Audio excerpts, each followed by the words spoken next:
From UFOs to psychic powers and government conspiracies, history is riddled with unexplained events. You can turn back now or learn the stuff they don't want you to know. A production of iHeartRadio.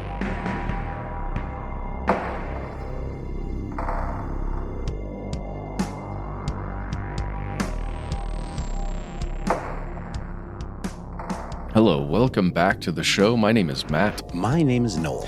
They call me Ben. We're joined as always with our super producer, Andrew the Triforce Howard. Most importantly, you are you. You are here. That makes this the stuff they don't want you to know, but riddle me this, friends and neighbors. Who's not here? If you guessed Pope Francis, you are correct. Ouch. Yeah. R.I.P. the Pope. Yes, Pope Francis passed away on April 21st, 2025. The official cause per the Vatican is a stroke and cardiac arrest after, known continuing complications with double pneumonia, a respiratory tract infection. These can be very dangerous things, especially for people who are getting up in years. He had a life well lived. He passed at the age of 88. And he had been, like we said, he had been struggling for some time leading up to his passage. And I don't know, guys, we talked about this off air. We mentioned this in a strange news segment a while back, or pretty recently, actually.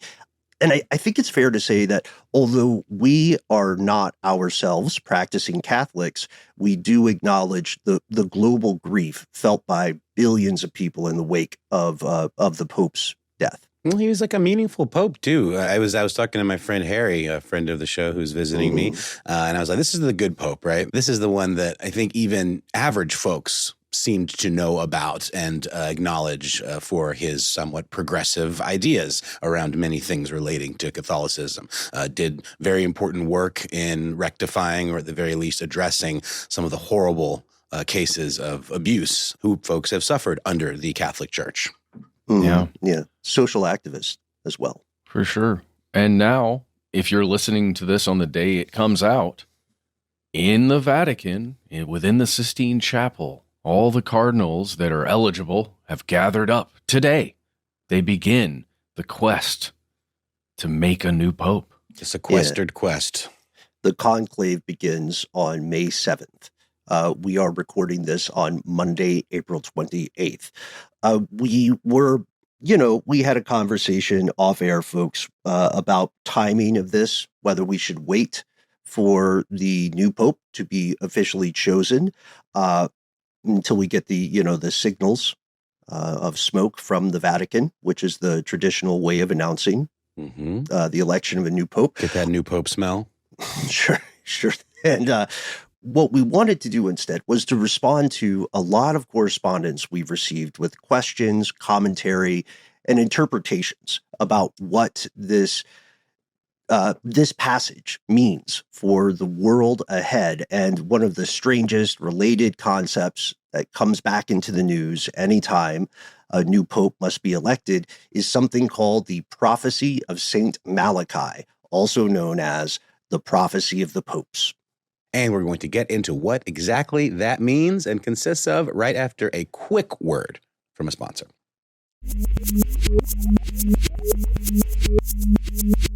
Here are the facts. All right, there are a lot of saints in Catholicism. There are a lot of formally recognized saints, right, canonized, and then there are a lot of what we call folk saints, which is a result of centuries of religious syncretism, right? And this guy, Saint Malachi, is an official Catholic saint. I've got it here in the notes. His real baptismal name is kind of hard to pronounce. We know that he was born in 1094 in Northern Ireland, but a lot of his early life is lost to history. He's perhaps in Catholicism best known as the first native-born Irish saint. Does anyone want to tackle his baptismal name, or do we just want to spell it? Spell. Yes. Okay, I'm with you there, Matt. He is baptized as MAOLMHAODHOG space UA space Morgair, Morgair. So Malachi O'More. That is a doozy. Wait, what? Right there.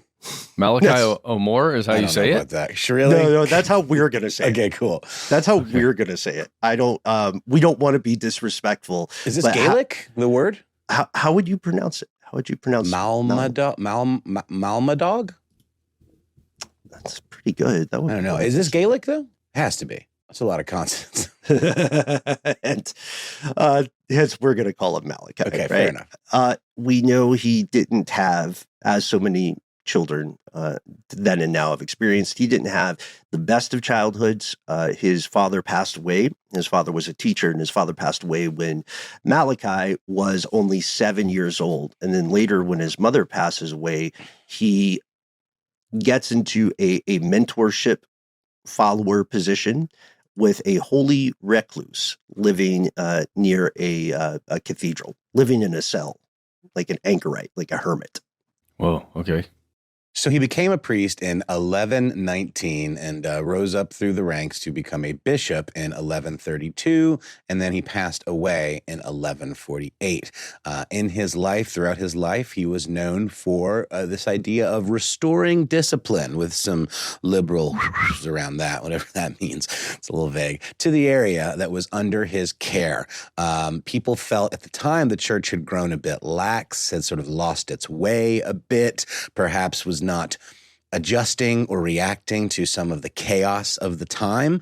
And he was sort of looked at as bringing the church up to date to reinstill kind of that sense of spiritual discipline into a world gone awry. Mm-hmm. And his later biographer, Bernard of Clairvaux, would write an entire book about this man, because that's what biographers do. He calls this work The Life of Saint Malachi, or just Life of Saint Malachi. And in this, he describes pretty much what you're talking about, Noel. He says Malachi was known for his obedience to God, his discipline to the church and doctrine, as well as his humility and meekness. So in modern parlance, he made church cool again. He made the sacrament cool again. He was renewing belief at a time when many people in the area were questioning the importance and the authority of the church, not just as a secular institution, but as a spiritual belief system. And we have to remember, there are a lot of other religions still around at the time in that area. Oh, yeah. And everybody's vying to get new followers to all of the different religions. It's very important. You need more human beings to go out and do the work for the church / the gathering / whatever it is. Got to grow that flock, baby. Mm-hmm. Mm-hmm. Yeah, because we have to remember, it's still the case now in modern evenings, but back then, spiritual power and approval of a spiritual system was pretty much the same thing as acquiring political power. Oh, gosh, yes. You know what I mean? Yeah. Do you think the Catholic Church is as influential today as it was in the past, or has it eroded a bit in terms of its political capital? That's interesting. That reminds me very much of the recent funeral, which is part of why we held off on recording this episode. Oh, the blue suit? Oh, the current U.S. president wore a suit that was apparently too light in color for some dress codes. But I'm thinking more about just the entirety of the world leaders, many people who would ordinarily not be in the same room together. I bet you saw it too, Matt, the anti-drone technology in play. Did you see those? Yeah. Yeah, for sure. It's such a security risk to have all those people. Oh, yeah. In my mind, guys, I'm trying to formulate this thought. I don't think the Catholic Church has as much power as it maybe once did in the minds of individuals. To me, and this may be fully wrong, but to me, the spiritual nature of someone was a big part of their identity. I'm not saying that it's not that way anymore, but maybe it was stronger, a stronger piece of individual identity for a while. Sure. And now the power that the Catholic Church wields, the Roman Empire as a religion, it is monetary to me, just because of the amount of money that has been flowing through and growing, right, over all of these centuries. Shout out to the Black Pope, right? And all the Antipopes that I didn't even know about. And yes, yeah. And shout out to, of course, our friends at the Vatican Bank, Opus Dei, and Knights of Malta, the Jesuits. Look, I think to that question, it's what's really interesting about it is that you could argue, yes, there is growing secularism, especially in Europe and the Mediterranean overall, just across time. However, the reach of the Catholic Church, it's global. We're talking Latin America. We're talking the Philippines, like the biggest Asiatic country or Asian country that practices Catholicism. So maybe the influence has evolved or shifted, but it's still a huge deal, whether we're talking spiritually or for the atheist in the crowd, simply geopolitically and financially. The Pope is one of the most important figures in the world. Yeah. Oh, absolutely. Absolutely. Guys, before we get into the next section here, which is really what this episode's all about, can we just briefly talk about the process? Just explain the process of selecting a pope? Because I think, to me, that's what's so astonishing about the potential feat of predicting how this whole process would actually work out, and then doing that over and over and over and over again in a single book, like we're going to talk about in the next section. So if we don't mind, I'd like to talk about what the actual conclave is and how it functions, because it is pretty mind-blowing. Well, and speaking of the predictability of it, I would be interested in keeping an eye on betting markets around who the next pope is going to be, because they're out there. But I also will mention again, I think we said it in our previous conversation, maybe it was on Strange News, about the film Conclave and how the downloads of it are through the roof, because a lot of people want to know about this process, and the timing couldn't be better for the creators of that excellent film. And it does show in great detail how the process works. So let's go through that now.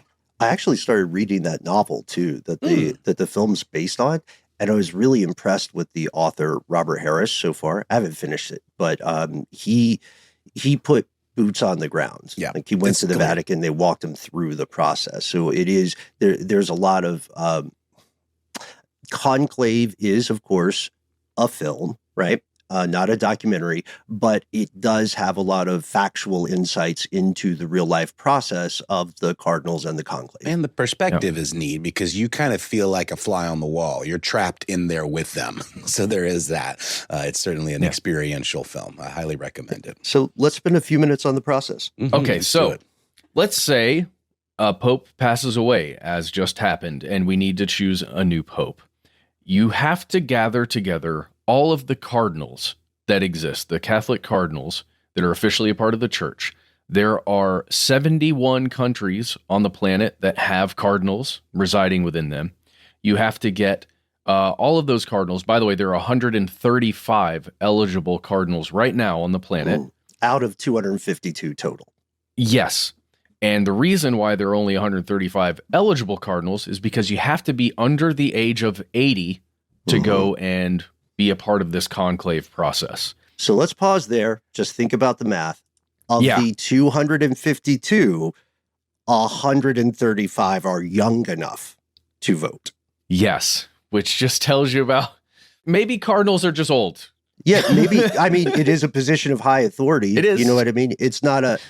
Right now, I mean, historically, this wasn't always the case, but right now you do have to kind of earn that position. Yeah. You can't just be like a cardinal nepo baby, cardinal nepo. But not anymore, right? But also the issue is maybe, just to be fair, travel concerns. For people who are quite elderly. For sure. And, who knows what you're going to do with your vote if you're almost out of here already.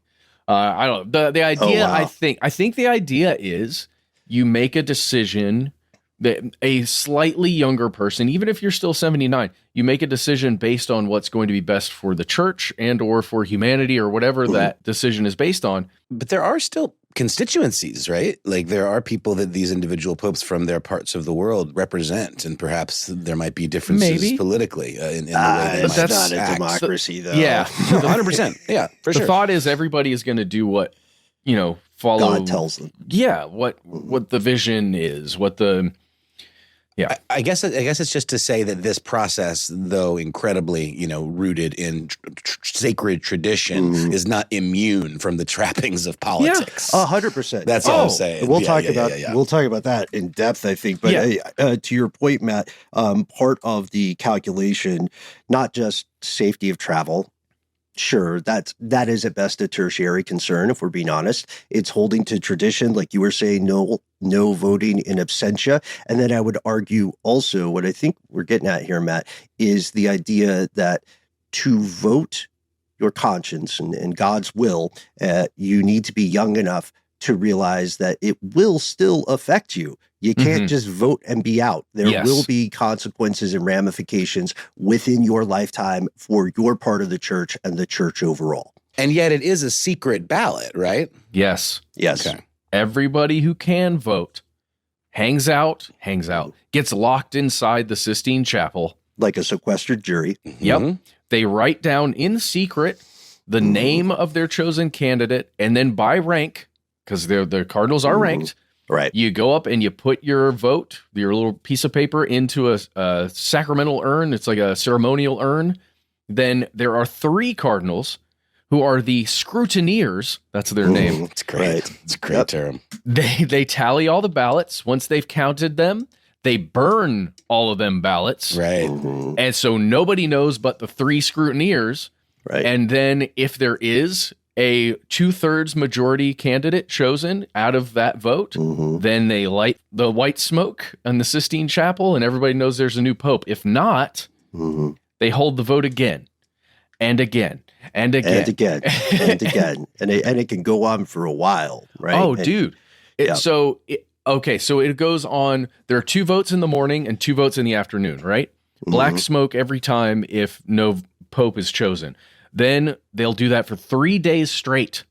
Then if no pope has been chosen, they take a day off. And then they go back and they do it again. And that day off is really for networking, politicking, in one's case. That's what it's for. And also, this is going to be familiar to so many people, Catholic and non-Catholic alike. There is a lot of old tradition here, and some of it can frankly seem a little bit extra in the parlance of our time, or perhaps a little bit maybe silly or officious. But I would argue, as a non-Catholic, that it is incredibly important to remember there's a reason they're still doing stuff this way. Like the reason you seal off the Pope's apartment, we're getting so far away from the point of this show, but the reason you seal off the Pope's apartment after his death, we didn't even talk about all the death rituals, is because people used to rob the guy's apartment, rob the papal apartment for reliquaries and objects of power. They used to rob the graves. You know what I mean? That's why there's a triple lined coffin. Yes. Well, I just to the point of being about the show, I think all this stuff is important because this is all this. Imagine that process that we just described, and then the stakes that Ben just described there, like once a pope is out of the office.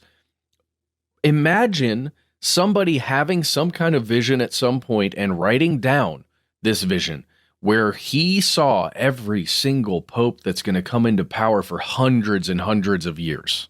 Yeah, if it was him. And this is our if it was real, if any of it was real. Right. This is our segue back to Malachi. So we know just a very little bit about him now.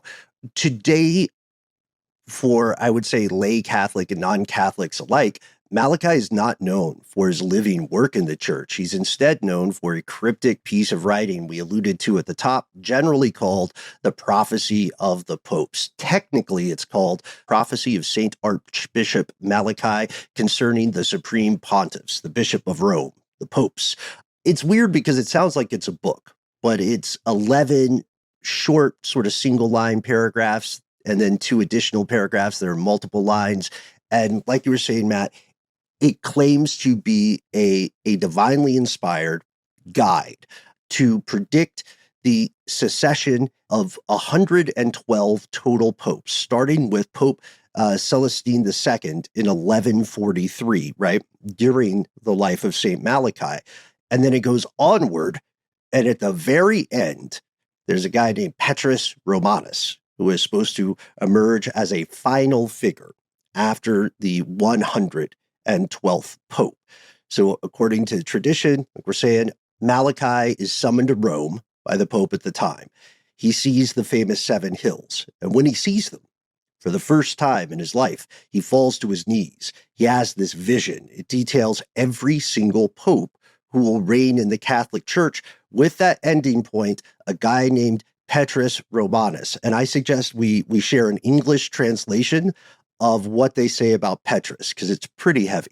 So here's a quote. In the final persecution of the Holy Roman Church, there will reign Peter the Roman, who will feed his flock amid many tribulations, after which the city of 7 hills will be destroyed, and the dreadful judge will judge the people.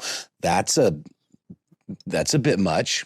Real end of days, real end time stuff, you know. Boy, oh boy. The return of the Antichrist. So, have we ticked off any of these boxes, guys? Are we going to go through it as to how it's perceived? Okay. Now, hold on. Is the dreadful judge Is that the God? Antichrist, or is it God? Yeah. right. It's God, I think. How does one interpret? You know? Because he doesn't specify. But if it's going by the Bible, right? Then it's God. Then it is like the dude is coming, because only The dude abides. Well, in Revelation, the only being in existence that knows when the end of times occurs, the judgment day occurs, is God himself. Not even Jesus is aware. No, Jesus can only intercede. Yes. On behalf of humanity and the world. I mean, these are bold claims, and we're talking about interpretation already. Those who believe the prophecy is correct have serious and worrisome questions about what happens now. The final pope is going to be the 112th, after whom we got this Peter the Roman guy who leads the church through the tribulation period, but things go terribly wrong. This is the time of judgment, and it may occur within your lifetime if you believe that the 112th Pope was the recently passed Pope Francis. So common interpretations will tell us that Pope Francis is the 112th on Malachi's list, or Arnold's. Spoiler, we'll get to it. So he would be pre-Peter the Roman then, right? Yeah, the penultimate. Yeah. Okay.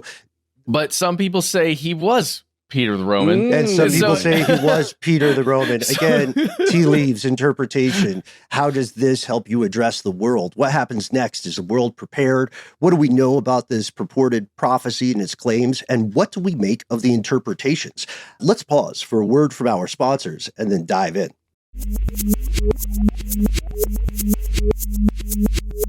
Here's where it gets crazy. All right, before we answer any of those questions, not to tease everyone too much, we have to acknowledge there's a bag of badgers here because the prophecy is attributed to St. Malachi, said to be written in 1139, but it's first published much later. Okay, it's lost at some point, and then it's rediscovered, and at some point after its rediscovery, it is published in 1595 by a Benedictine monk named Arnold Wyon.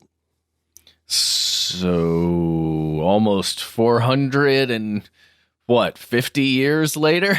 I mean, that's The papal predictions up to 1590 are super precise. What? Up to when he publishes it, they're super on point, like bullseye every time. It gets a little less precise.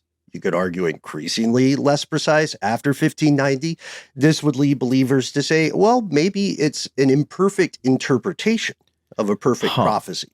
And skeptics would say imperfect is just a fancier way of saying guessing. Yeah. Guys, I want to just do a quick thought experiment. Imagine you are Saint Malachi right now. You look out at those 7 hills. You have this vision. Do you have just some paper to start writing down in great detail exactly what you saw? Perhaps some gold tablets? No, but like 112 iterations of what you're seeing in the moment? Do a sketch, maybe? It's a good question, but also one could argue that being like a divine revelation like this is encoded differently, right? What if it's burned into your brain? Oh, that's like a good cognitive point. tattoo. How could we possibly comprehend what that must be like. Right. It would be a whole different set of equipment that's being used, right? Well, but it's like a movie that's playing and you're able to see enough of it to write down like very specific cryptic things. It's a moment that exists outside of time, you could say, that you continually return to. It's always that moment. There are, because we're dealing with divinity and spirituality, the primary assumption is that the regular rules to some degree do not apply. Okay. Right? So I'll go that's with how that. we would explain it. Yeah, if we're taking the side of the true believers. Scholars, true believers among them, went back and examined the prophecies at length, way before this hit the most recent news cycle. And they said, okay, hold on. So we know this doesn't begin with the very first popes. It starts in 1139, and it's right about that prediction. And it's right about every other prediction up to 1590, depending on how you interpret it. It's more specific than everything post 1590. And yet after 1590, as prophecies often lead to, there becomes more vagary, which opens it up to even further interpretation and reinterpretation and potentially politicization. The idea of turning this prophecy towards a particular end, depending on who's doing the interpreting. Right. Imagine going from naming someone very specifically, like this is Josiah Williams Wilkerson, and this will be the Pope this time. And then as you get further into the future, it's like, there's a guy associated with olives. You got to believe me. Yeah. No, it sounds like I'm referencing a specific example. Yes, you are. A very recent one, at least for our history. But it feels as though it becomes horoscopes for a potential human being, right? And like you could pull anything from that concept of olives, apply it to the person who was elected, right? Yeah. I mean, it could be anything in their life. Pull olives. I think that's important to note. I also like the analogy of a Rorschach, right? It's a psychological Rorschach painting, right? What do you see? What does this word mean in this context? And that's the interpreters and champions of this work. They say they will argue the prophecy does contain specific predictions that cannot be denied, including the more recent predictions or what we think of. So maybe it's helpful to check out a few examples here. Let's go to the olive thing. Pope Benedict, the 111th Pope, the 111th Pope. Malachi predicts 111 will be called Gloria Olivae, meaning glory to the olive. Okay, that's not the same thing as Benedict, but wait. Well, yeah. The saints of Benedict, they are directly associated with olives, in fact. Yeah, known as the Olivitans. The Order of Saint Benedict. Yeah, they have another name. And so for some researchers, you say Pope Benedict came from this order, is associated with it. Therefore, he's associated with olives. Therefore, this is bringing glory to the olive. Therefore, this prophecy is correct. You can see a second example. Well, let's do like two more. One that I think really stood out a lot to all of us is the idea of de labore solis, from the labor of the sun. So it's possible that this may be a reference to Pope John Paul II, who was born during a solar eclipse. Again, was this a coincidence or divine providence? It depends on who you ask, right? One person's coincidence, to your point, Ben, here in the outline, is another person's just absolute, unimpeachable evidence. So we've got another example in Peregrinus Apostolicus, and that is often linked with Pope Paul VI, who was quite the world traveler, who traveled extensively throughout his career. Yeah. Can we do a couple more? Because Sure, as many as you like. I want to show the difference between what was the year 1595? 1590. So pre-1595, you've got Pope John the 22nd. And the motto, the translation of the motto to English is "From the bony shoemaker." And he was the son of a dang shoemaker. Okay, that's pretty good. But that's in 1316 to 1334. That's when John the 22nd was there. But then you go to Pope Urban or Urbane. I think it's Urban. the 8th. This is 1623 to 1644. So that's after the period of accuracy, right? It translates to lily and rose. And guess what's on the coat of arms for this person? Lilies and roses. Right. Something that's on the coat of arms versus the son of a shoemaker. I don't know how you judge either of those two things as being like super accurate or not meaningful, right? It's tough for me. Again, there's no one, especially 1590, even pre-1590, there's no one saying, this guy's name is specifically this. He's this tall. He's interests include, he's got a weird mole. Yeah. And you can find, it's on his armpit. Just ask him. That's the Pope. That's a weird conversation to have with His Holiness. But still, with these examples, we can see how, especially in the increasingly vague descriptions of more recent popes, interpreters can get accused of grasping at cognitive straws. But there's a point we have to hit. It's super important. In all fairness, they don't have much to go on from the original prophecy. Not a ton of bio details, right? Specific towns and so on. You might have to use as little as a single 3-word phrase to find a solid connection. But on the other side of this, there are a lot of things to connect to because popes are some of the most famous, well-documented people in their society, right? Regardless of the time in which you're living. We know a lot about their lives, especially the more modern ones. So if you are looking for a positive interpretation to justify the prophecy to yourself as accurate, you have a lot more to pull from because these guys are obsessively researched and surveilled. You know what I mean? You could argue that it is going to be devilishly easy to call the next pope Peter the Roman just because we will know everything about the next pope and we can be like, Peter, it's a acronym, or, this guy went to Rome one time. These prophecies are always so fun, especially when they don't come true and then you have to see people kind of scrambling to explain why. Yeah. Like, no. It was because this didn't quite happen, or we misinterpreted this one Doomsday thing. Just wait for it. It's totally going to happen. Yeah. It's coming. Dude, guys, I think this is a good point to bring this up to. It's something that I did not know at all. Antipopes. Yes. This is first for me. I'm going to be completely surprised, guys. I don't know about the antipope, but I can maybe conjecture. But please. Well, Noel, here you go. If you hear the word antipope, what conjures in your mind? Antichrist. Okay, I hear that too, especially associated with the Catholic Church, right? Anti in front of something, it's not good. But what if it's an anti-pope? I don't want to spoil it. It's purposely a nemesis of some kind? It's the church's term.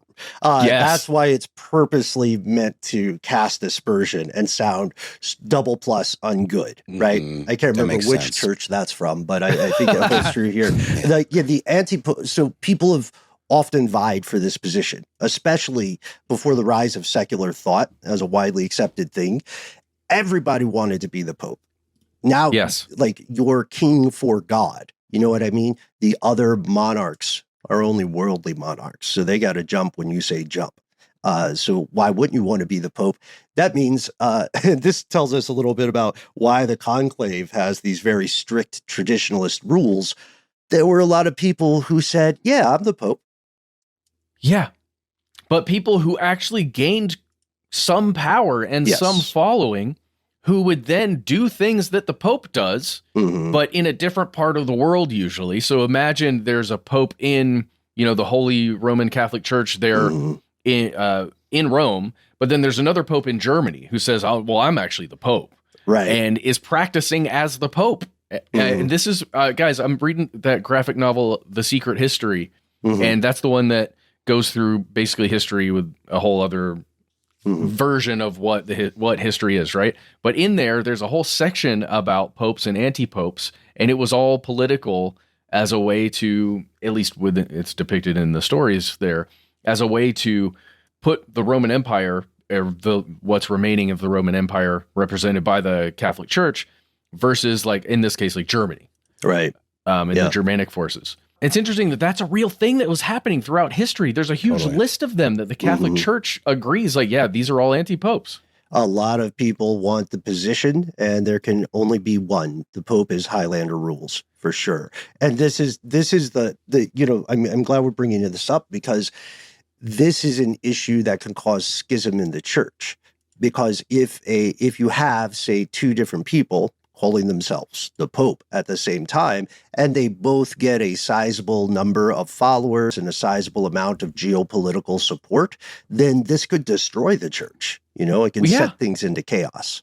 Well, and it's also a discrepancy within this prophecy, because there are anti-popes included within the list here that's allegedly given to us by St. Malachi. And that's where the interpretation gets off even further, because some of the anti-popes, I guess it's unsure within people who are translating it now and trying to interpret it now, whether or not a certain person included in that list is an anti-pope or an actual pope. And then if it is an anti-pope, does that throw off the number of popes of like where we actually are in the list?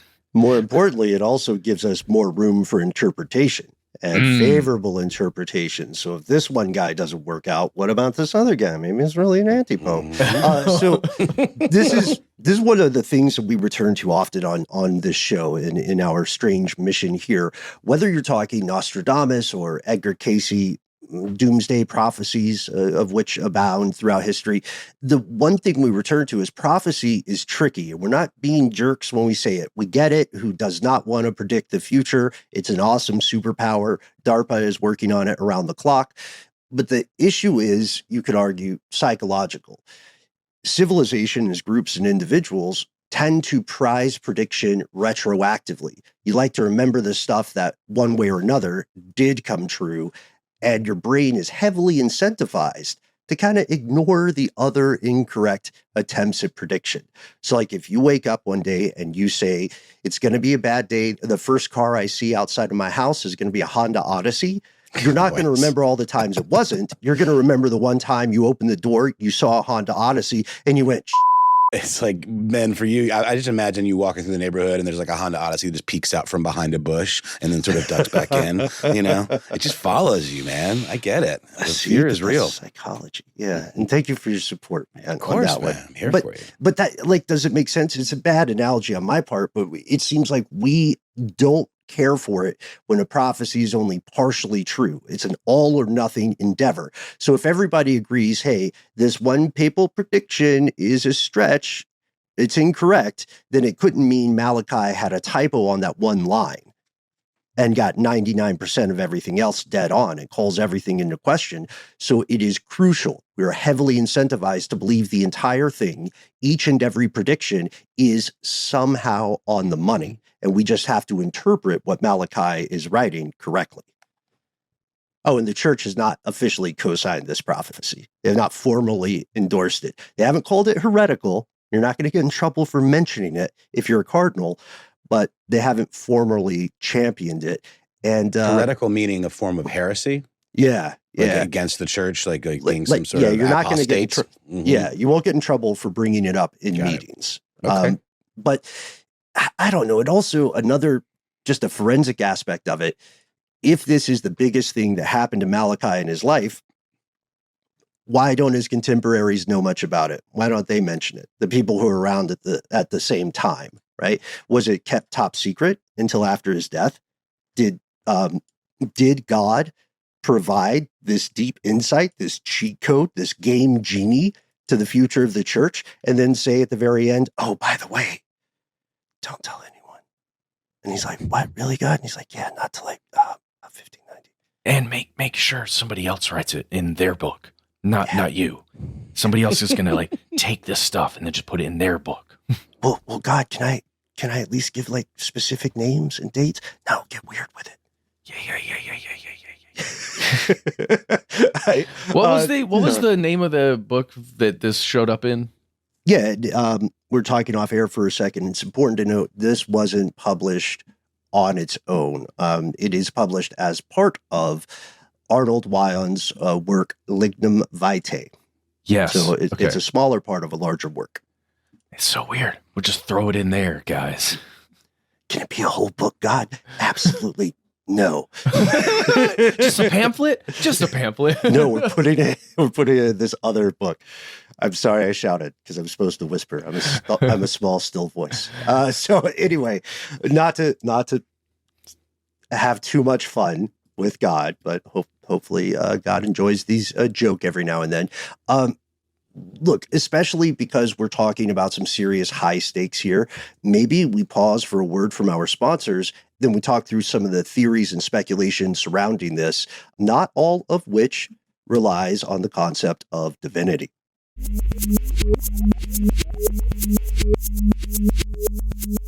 All right, we're back. This one is for the skeptics in the crowd. All right, we're just going to be fair, talking with everybody. So if you are listening to this episode tonight and you kind of want to throw away the whole prophecy concept, just throw it out as humbug and hogwash, ask yourself this. What if cardinals electing popes post 1595 were in some way or another influenced simply by knowing about the list? Oh. Well, guys, I was going to bring up, I linked it in the chat there. There is a pretty fascinating article on the National Catholic Register, 9 things you need to know about how cardinals actually vote in conclaves. And there's just some very interesting little details, one of which definitely gets into what you're talking about, Ben, but one of which I thought I'd mention. Why is the first ballot significant? And why will it likely never yield an actual result? Also, why, if the cardinals are electing their choice, their number one choice, do their votes change over time, as this cycle, kind of rinses and repeats? Mm-hmm. Yeah, because it's about building consensus, right? As much as possible. But hold on. Yeah. What are they called? I just said the name of them. The guys that come through and they tally the scrutineers. The scrutineers. The scrutineers don't sit there and announce how many votes each person got because they burn all the ballots, right? Right. So everybody just kind of throws their name out there in that first ballot, and then the scrutineers come back and say, "No, we don't have 2/3." But they do talk to each other. Yeah, that's exactly right. Can I just say, the first point here, why is the first ballot significant? It says it is the first time that the cardinals get the lay of the land in a concrete way. Up to this point, they have had discussions amongst themselves about who would be a good pope, and they have done some informal nose counting to get a sense of how much support there may be for different candidates. Now, however, they get actual vote counts and can attach numbers to how much support different candidates have. All this is reflected in that film as well. Yeah, so it'd be like 40-something for Wilkerson. Exactly. Yep. That's all reflected in the film Conclave. Yeah. Okay. I didn't understand they announced the vote. But they don't announce who each person voted for. But the stats are very important because at the end of the day, you want a winner. You want to pick a winner. As soon as possible, right? Lest chaos reign. But also, they can't say who voted for whom, because then, imagine how much of a jerk you sound like if they say Wilkerson votes for Wilkerson. That's right. You know what I mean? Well, that's not a good look at it. But if I'm not mistaken, in Conclave as well, sorry to keep harping on that, it really is quite good. There is a way by process of elimination where you kind of do start to realize who's voting for who. 100%. Yeah, especially after repeated votes, right? And repeated conversations. Now, going back to what we're saying about the psychology, the point we're saying earlier about skeptics in the crowd, I'm really interested in this idea that cardinals, especially post 1595, may have been influenced by knowing about the list, by knowing, according to this prophecy, whomever comes out of this conclave as the Pope is somehow referenced by this, this phrase about olives or what have you. So what if you are one of the front runners to become the next Pope, right? And everybody in the conclave and in these conversations looks around and says, dang, this guy does have that whole solar eclipse thing going on. I guess I should vote for him. We also don't know whether cardinals say dang. It would be cool. I do like that, but I don't know if you're allowed to. The vote comes through 44 votes for Peter Bolin. Dang. So this is completely possible though, right, guys? And if it is possible, that would mean the prophecy kind of works. It kind of functions, at least in that it becomes self-fulfilling. So in that case, to believe in the prophecy, we don't really need to believe in divine intervention and guidance so much as psychology and like good old PR, good old public relations. You know what I mean? Yeah. It is all about the politics after the vote ends and everybody goes back. They go back to St. Martha's house. That's where all the cardinals stay in this time. And then they, make their way back over to the Sistine Chapel, door locks, and and they get started again. It just makes you wonder what little combos happen at St. Martha's. What do they talk about at lunch? You know what I mean? Also, what's on the menu? I'm so curious about that. So speaking of skeptics, let's reframe our perspective just a little bit.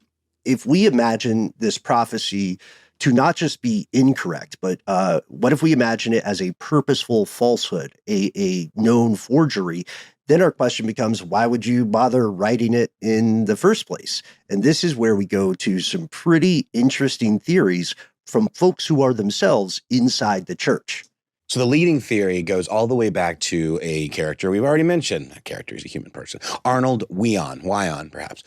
So let's go to M.J. O'Brien, who wrote an historical and critical account of the so-called prophecy of Saint Malachi regarding the succession of popes, as you can imagine, all the way back in 1880. Yes. Yeah. Highly descriptive, yet somehow highly vague and a little shady, a little snark-coated. Yes, indeed. Let's hear about this so-called prophecy. Yes, indeed. Let's do it. So-called is like never a compliment in English. Never it is. It's like, who do you think you are, Mr. We'd Big like Pants? to award the so-called Pulitzer to blah, blah, blah. You know what I mean? So these so-called writer. I hear a Baptist minister in Atlanta. She's like, this so-called prophecy. Yeah, a pretender is the implication, right? So O'Brien, himself a priest, which is maybe where he's coming from on this, notes that the verses Wyon published, as well as the interpretations, correspond quite closely to an earlier historical account of the popes written by a friar by the name of Onofrio Panvino in 1557, called Epitome Romanorum Pontificum, or A Brief History of the Roman Pontiffs. Yeah, we're being diplomatic because these two works correspond so closely that the prophecy Wyon discovers and publishes, it contains some of the same exact errors as Onofrio's work, which happened earlier. So does God just want everybody to keep making the same factual errors? Oh, maybe it's the same vision and it had the same issues. It was just given out to a couple different people, maybe. Well, Nostradamus also apparently wrote about this. All right. I'm sure he did. Look, well, I don't know exactly because I can't confirm it. I'm reading it in things like Economic Times and the New York Post. But has anyone hit us with a specific quatrain? Well, I'm trying to find them, but it looks like it's pulled directly from the prophecy of the Pope's writing. Okay. I'll give you a quote that's in a New York Post article.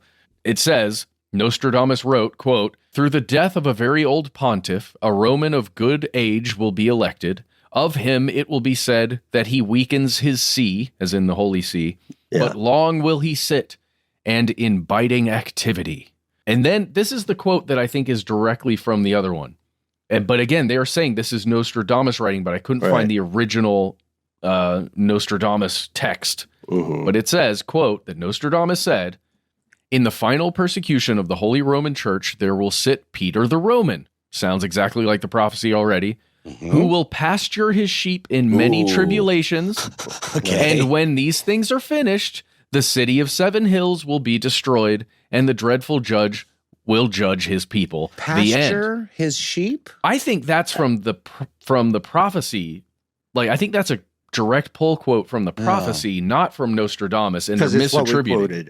Earlier. There's a lot of repeated little lines. I mean, it certainly has the flavor of it. It's 1010, the exact quote we had. So it feels to me like it's a misattribution, but if you're online just looking for this stuff, you may run across that and think, oh, wait, Nostradamus said that. There's some slight variations, right? The pasture, the flock, isn't that a little different, or is it complete one-to-one? It's not. You're right. It's a little bit different. Let's real quick, folks, we have to say this. Nostradamus was born in 1503, died around 1566. So before the prophecy was published. He also did not write in English. Yeah. Oh, yeah. And neither did Malachi, neither did Wyon. Yeah. Yeah. This is allegedly, according to the New York Post, from a 1555 publication titled Les Prophéties. Ah, okay. Yes, that makes sense because Nostradamus was French. So that part checks out. Boom. All right. You solved it. So, okay, wait, though. If this is the case, if Malachi doesn't write this, or if Malachi or Wyon maybe pulls from Nostradamus and from other extant works at the time, if he was cribbing from existing sources, why would he bother? Was it just like a boring afternoon at the monastery? They didn't have UFC, you know what I mean? They didn't have cable. So, or is there a conspiracy at play? This goes back to the point about self-fulfilling prophecy and PR. Yes. Right? This is where we see, politics are politics wherever you go. So how could politics play a role in prophecy? Or let's switch it. How could prophecy play a role in politics? I mean, gosh, it's just the religion in and of itself is such a powerful tool of control. Not sure if you guys have seen Heretic, the recent kind of, what do you call it, elevated horror? Sure. And it's this idea of how belief and religion in general are ultimately tools of control. And that's where the Catholic Church and their political cachet, I think, really comes into play here. But prophecy and politics have often been hand in hand. Yeah. It's all belief, man. You think that's air you're breathing, Neo? I'm telling you. Did you know Puritans were against forks? What? They hated forks. Because they were too pitchfork-like? Felt they were ungodly. We were hanging with A.J. Bahamas Jacobs, and he told us about Puritans being against forks. Well, it removes you from your food. That's true.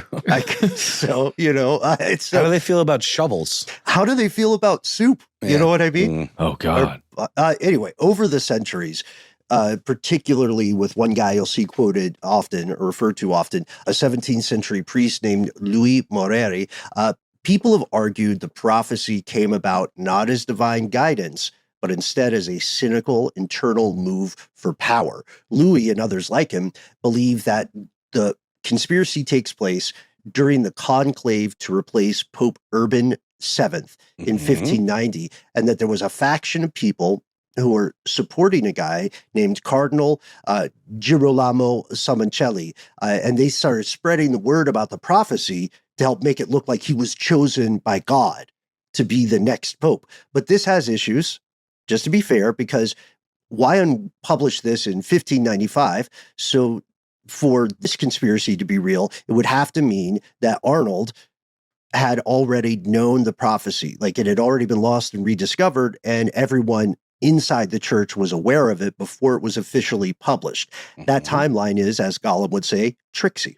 Oh, yes. So let's just say for the sake of argument that it was known internally, in which case it does make sense that someone might have looked to the prophecy, even if formally unacknowledged, as you put it so succinctly, Ben, in your notes here, and, see whether or not it supported their particular political cause or their agenda or how they feel that their constituents are being served, right? Yeah. So politics at the end of the day are politics, however sacred or profane. Seeks the prophecy in the archives.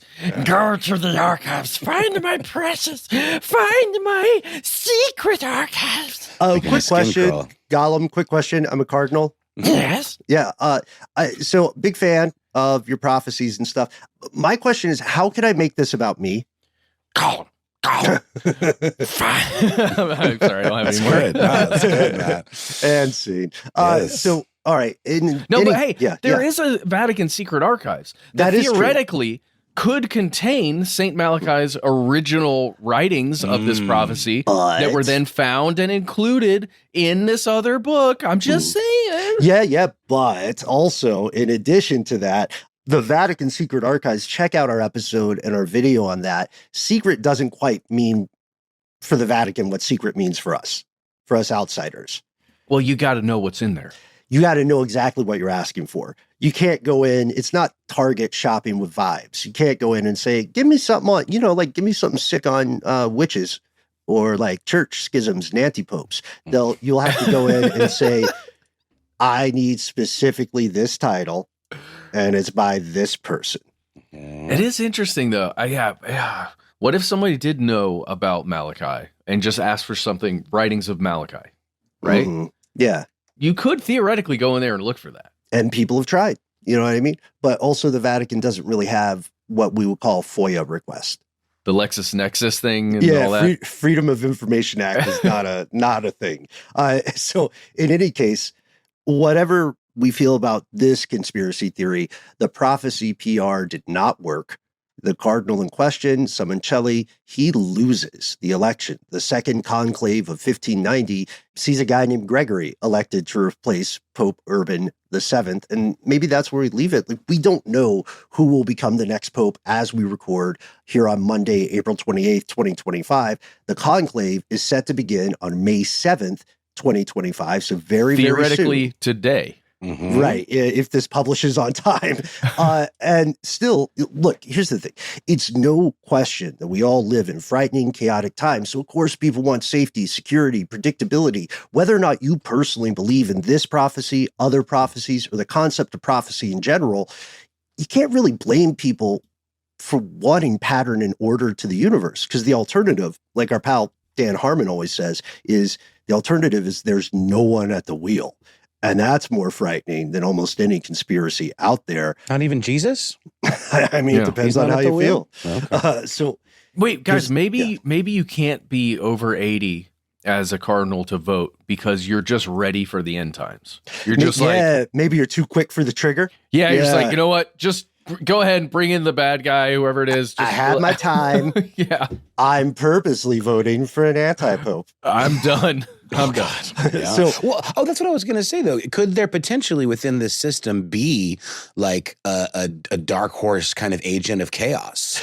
yes. And there can be situations where cardinals are at loggerheads for one reason or another, yet the stability and sanctity of the church is ever the priority. So the concept is that eventually people will come together and make the correct choice. They'll do what is godly and moral.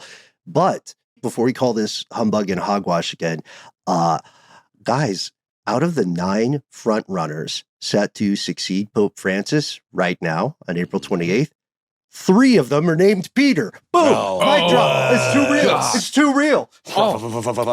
But coming out from the other side, guys, I'm hearing whispers right now that a lot of the more conservative church leaders are looking at this guy, Cardinal Robert Sarah of Guinea, that they want, and he would be the first black pope.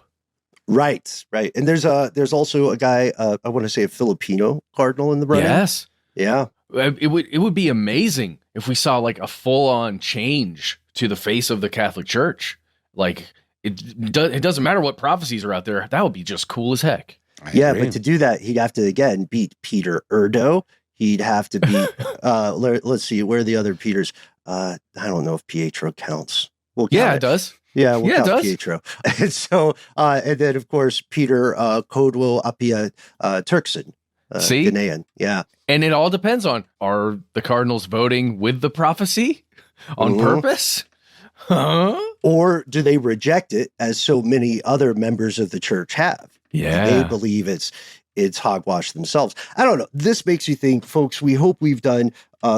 We hope we've been fair. We have had a little bit of good-hearted levity, but it is, it's a time of great tragedy for Catholics across the planet. We want to hear your thoughts, Catholic or non-Catholic alike, both about the prophecy of the popes and about prophecy in general. So find us online, give us a call, drop us a good old-fashioned email. Oh, by all means, please do. You can find us at the handle Conspiracy Stuff, where we exist on Facebook with our Facebook group. Here's where it gets crazy. Getting in all the Pope talk, the conclave chat there among that group of lovely conspiracy realists. You can also find us at that handle on X, FKA, Twitter, and on YouTube with video content galore for your perusing enjoyment. On Instagram and TikTok, however, we're Conspiracy Stuff Show, and there's more. We have a phone number. It is 1-833-STDWYTK. When you call in, it is a voicemail system. You've got 3 minutes. Give yourself a cool nickname and say within the message if we can use your name and message on the air. Call us. Tell us who you think is going to be the next pope. Or just call us for any reason whatsoever. If you don't like using your phone, why not instead send us a good old-fashioned email? We are the entities that read each piece of correspondence we receive. Be well aware, yet unafraid. Sometimes the void writes back. As a matter of fact, I can see it. I can see it. Oh, God. The fog rolls in. No. The Viking will write to us. What are we talking about? What did we just predict? There's one way to find out. Maybe he's the new pope. Oh, yeah. What do we just predict? There's one way to find out. Join us a step further from the light. Conspiracy at iHeartRadio.com.